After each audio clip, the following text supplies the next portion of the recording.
So Nike just purchased Artifact Studios for an undisclosed amount. My guess is going to be over $50 million for this company. Nike is getting in on the NFT craze. Is this a huge business mistake, buying the hype of the NFT market, or is this actually a genius business move? Let's go ahead and find out on the Parallax.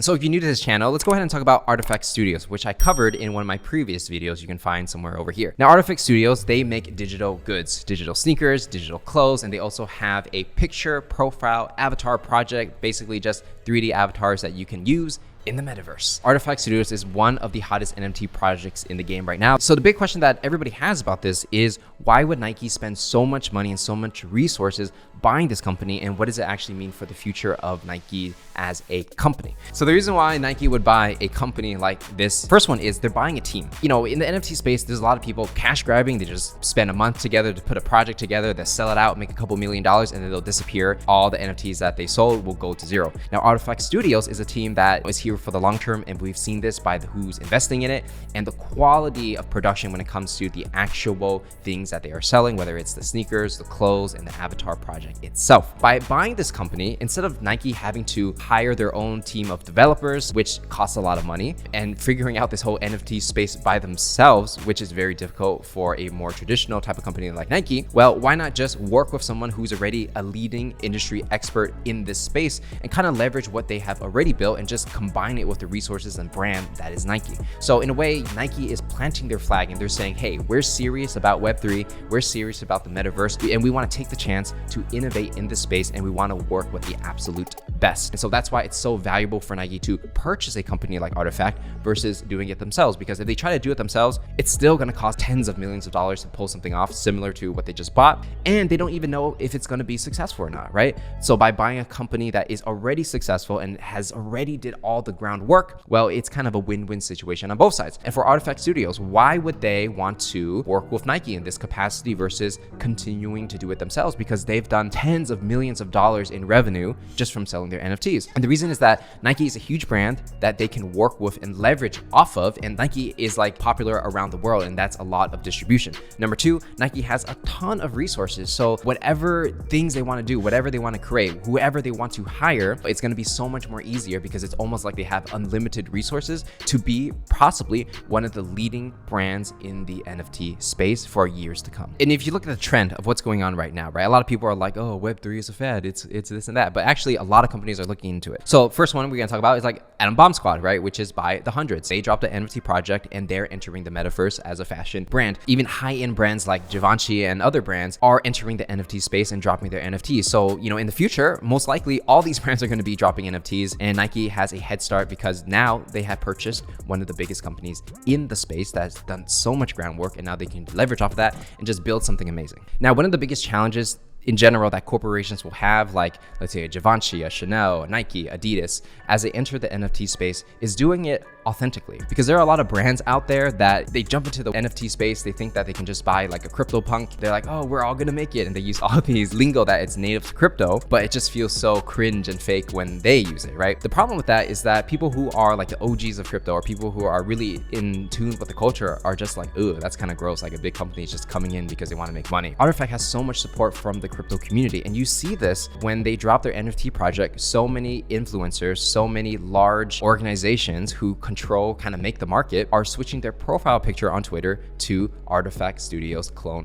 X. And so that's just like saying, hey, I support this project, this is a representation of who I am, and that's something you cannot buy. People who are already successful, they are not going to switch their profile picture just because you pay them to. Well, maybe some people are willing to do that, but the ones that are, you know, well established and they really value their authenticity, they're not going to switch unless they fully believe in a project. Artifact Studios have been able to do that, and that's just something you can't buy. It's like branding. For example, the Nike swoosh, how much is a little swoosh worth? Like $1 trillion, right? Because it's the brand that they built. They built a lot of trust, and they built a lot of history in that, and that's something you can't just buy overnight, which is why there's only one Nike, similar to the fact that there's only one Artifact. And so that's why Artifact is so valuable and positioned well where a company like Nike would want to purchase them. What's the future of Nike going to look like now that they made this acquisition? Well, first, if you look on their website, they have the Nike brand here, they got the Jordan brand, they got the Converse brand, and now Artifact Studios is going to be the next brand. So this is nothing new under the sun when it comes to Nike. Nike has constantly been purchasing other companies companies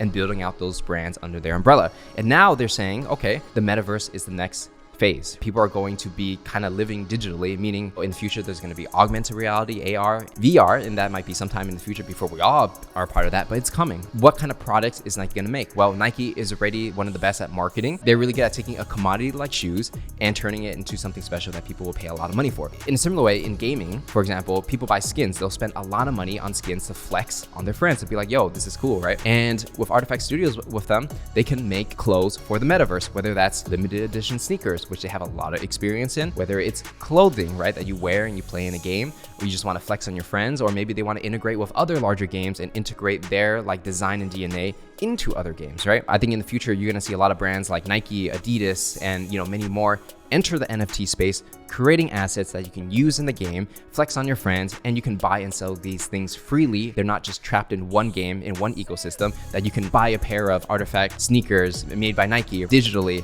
and then wear it in the sandbox, for example, and then you take these same exact shoes, put it in another universe. So these shoes can go with you anywhere, just like in the real life, you can wear shoes to any event. That's really where the future is going, and I can see that Nike is really making an effort to innovate in that space. It's exciting, and we see, companies like Adidas getting into the game as well. They purchased a Bored Ape and doing a collaboration with Bored Ape, and they're also doing a collaboration with Punk's comic, as well as crypto and NFT OG G Money.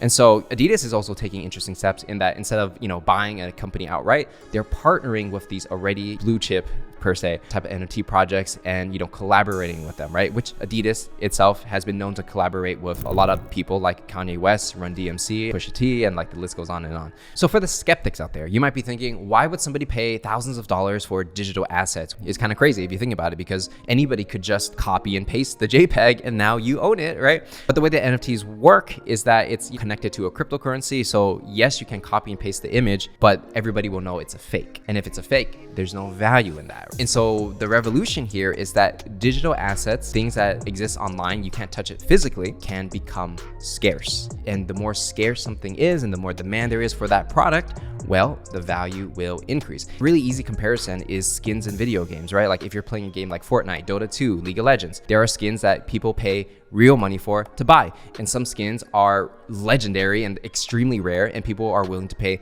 thousands of dollars for these skins. So the argument is like, why would somebody pay thousands of dollars for a skin in a game that you can't even take out of the game? Well, people are already doing it because they want to flex on their friends, right? It's the exact same thing. The only difference here is that we're using the term NFT, and with the NFT, you can actually sell it for real money outside of a game. Let's say you bought a physical product, a sneaker, for example, you paid like $10,000 for it. It's cool. You'll never wear it because you don't want to lose the value of that sneaker and damage it. So you're going to keep it at your house. So the only people that can see it are the people that come to your house and be like, oh, okay, cool sneakers. And what is that going to be, like 5 or 10 people, right? The cool thing about NFTs is that you can wear it in a game. You can wear it anywhere in the metaverse. So a lot of people can't see it. So instead of just 10 of your close friends who come to your house that will see it, thousands of people will see it online. When you're walking around, when you're killing monsters, collecting gold, whatever it is, you're flexing on people and you're letting them know like, yo, dude, I paid $10,000 for these sneakers. Look how cool I am. And that's the beauty of NFTs. We're living in the metaverse, meaning that more and more every day as technology becomes better, we are living our lives online. Even me, myself, I spend like 8 hours a day in front of a computer.